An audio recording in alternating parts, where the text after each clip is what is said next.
Good morning. Today is Friday, August 23rd, 2024. I'm here at Harbortown Marina. This is going to be a video for zinc installs for Finally Freedom. I did notice that the majority of the bolts that I did get off had thread lock on them. So that was probably why it was so hard to actually get them off.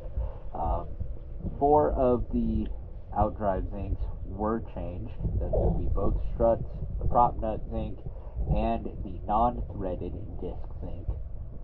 The threaded disc zinc, the bolt itself seems to be stripped. So I'm going to go ahead and get a video of that, and then get a video of all the zincs that we put on.